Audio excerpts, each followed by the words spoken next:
हाय, मेरा नाम है रुचिका और आज मैं आपके साथ पढ़ूंगी एक नई पोएम जिसका नाम है meadow surprises. Written by Louis Brand Philip. ये पोएम नेचर के बारे में है, मेडोज़ के बारे में है।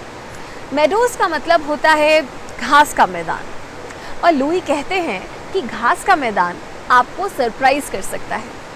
लेकिन क्यों? क्या है इस मामूली से दिखने वाले घास के मैदान में कि वो आपको सरप्राइज करे? Let's find out. Our poem begins with the line, "Meadows have surprises. You can find them if you look. Walk softly through the velvet grass and listen to the brook." यानी ये जो हमारे घास के मैदान है ना, दरअसल ये सरप्राइजेस से भरे हुए हैं, बट ये मिलेंगे तभी जब आप इन्हें ध्यान से ढूंढोगे। उसके लिए ना बस एक वेलवेट सॉफ्ट ग्रास पर चल के देखना होगा। यानी ये जो वेलवेट के जैसे सॉफ्ट मलूक घास है, कभी इस पर चल के देखो, इट विल सरप्राइज यू। या फिर ये जो नदी बह रही है ना साइड से, इसे कभी ध्यान से रुक कर इसकी आवाज़ सुनकर देखो, it will also surprise you. क्यों क्यों सरप्राइज करेगी ये? वेल, क्योंकि जब भी हम खुशी की बात करते हैं, हम अक्सर सोचते हैं कि मज़ा ही आ जाता ना अगर कुछ अच्छे से कपड़े होते, एक बड़ी सी गाड़ी होती, कुछ खाना होता। बट कभी कभी जब हम कुछ ना करके सिर्फ 2 मिनट रुकते हैं और नेचर की ये जो छोटी छोटी सी चीज़ें होती हैं, घास, फूल, पत्ते, या इतना सिंपल जैसे नदी की आवाज़, तो वो आपको खुश कर देती है। और इतनी छोटी छोटी चीज़ें भी हमें इतना खुश कर सकती है, यही सरप्राइज़ है। आगे पोएट कहते हैं, "You may see a butterfly rest upon a buttercup and unfold its drinking straws to sip the nectar up." यानी अगर थोड़ा आगे जाओगे तो हो सकता है कि आपको तितली मिल जाए जो आराम से एक सुंदर से बटरकप फ्लावर के ऊपर बैठी हो, और वहाँ पर अपने ड्रिंकिंग के जो स्ट्रॉज हैं, यानी किसी चीज़ को पीने के लिए जो एक पाइप होता है, स्ट्रॉ होता है, उसको अनफोल्ड करके वो फूलों का नेक्टर पी रही होगी। नेक्टर का क्या मतलब हुआ? वेल, नेक्टर का मतलब हुआ फूलों का रस। जैसे फ्रूट्स को रस को हम जूस बोलते हैं, वैसे ही फूलों के रस को हम नेक्टर बोलते हैं। You may square a rabbit who's sitting very still, though at first you may not see him, but when he hops you will। यानी हो सकता है कि आप वहाँ जाकर किसी खरगोश को डरा दो जो एकदम स्टिल होके, एकदम शांत होकर बैठा हुआ हो सकता है आपको पहली बार में देखते ही साथ खरगोश ना दिखे, लेकिन जब वो हॉप करेगा यानी कि उछलेगा, तो आपको डेफिनेटली दिख जाएगा।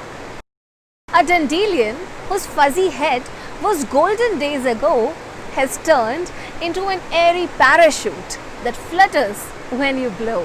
यानी डेंडेलियन एक जो फ्लावर है, उसका जो सिर है ना, कुछ ही दिन पहले एकदम गोल्डन था, फजी था, लेकिन अब कुछ ही दिन के बाद में it has turned into an airy parachute. यानी एक थोड़ा हवा से भरा हुआ पैराशूट, एकदम फूल गया है वो फ्लावर, जिसके ऊपर अगर आप फूंक मारोगे तो उसकी जो पत्तियां हैं, जो पंखुड़ियां हैं, वो फ्लटर कर रही हैं, ऐसे हिल रही हैं। Explore the Medo houses, the burrows in the ground, a nest beneath the tall grass, the ants' amazing mount।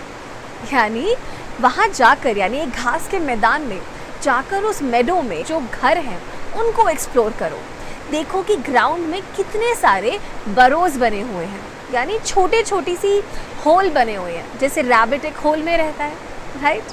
वहाँ जाओ, उन बरोज को, छोटी छोटी बरोज को देखो उसमें क्या है। इनफैक्ट सी की कैसे एक बड़ी बड़ी सी घास में नीचे एक बड़ा सा घोंसला हो सकता है।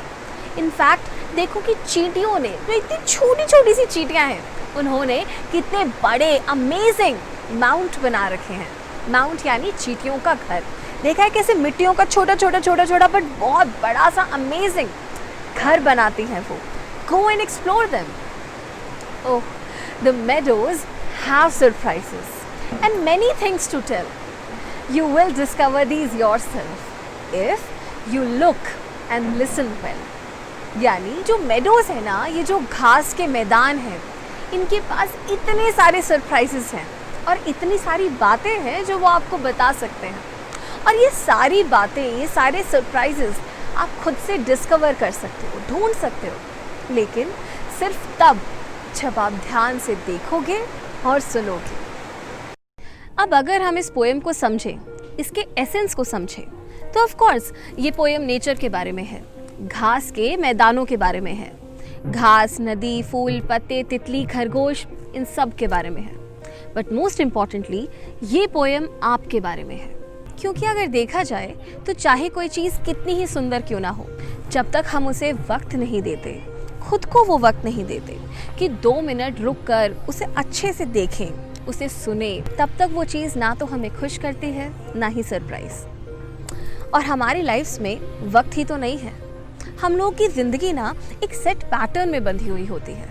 हम एक ही टाइम उठते हैं, ब्रश करते हैं, तैयार होते हैं और अपने अपने काम पर लग जाते हैं। बट कुछ वक्त पहले जब इंडिया में कोविड आया, हम सबकी लाइफ्स अचानक से रुक गई। ना जाने कितने ही लोगों ने अपनी लाइफ्स खोई, बिजनेस गया, काम गया और पता नहीं क्या क्या हुआ। लेकिन अगर किसी नेगेटिव चीज़ में अगर हम सिर्फ नेगेटिव ही देखते रहते हैं तो कहीं ना कहीं हमारी उम्मीद ख़त्म हो जाती है। और इस कोविड के टाइम को कंप्लीट करने के लिए होप बहुत ज़रूरी है। ये पोएम हमें वही होप देती है कि शायद जब सब कुछ रुक जाता है, लगता है कि ये अचानक से क्या हो गया, शायद वो वक्त भी इतना बुरा नहीं होता। वो हमें वक्त देता है चीज़ों को दोबारा एक नए नज़रिए से देखने का, क्योंकि जब हम हमारी रोज़ की मोनोटोनस चीज़ों को भी वक्त देते हैं, उन्हें ध्यान से देखते हैं, सुनते हैं, समझते हैं, तो सिंपल सी मोनोटोनस दिखने वाली चीज़ें भी हमें अचानक से सरप्राइज़ कर देती हैं, खुश कर देती हैं। फिर चाहे वो मामूली सा दिखने वाला घास का मैदान हो या मम्मी के हाथ के रोज़ के वही आलू के पराठे, but they can surprise us. That's what I think. आपको क्या लगता है? Tell me in the comment section below, I will wait. Bye. Like करो, शेयर करो और सब्सक्राइब करो, और हमारे वीडियोस के लेटेस्ट अपडेट के लिए हिट द बेल आइकन।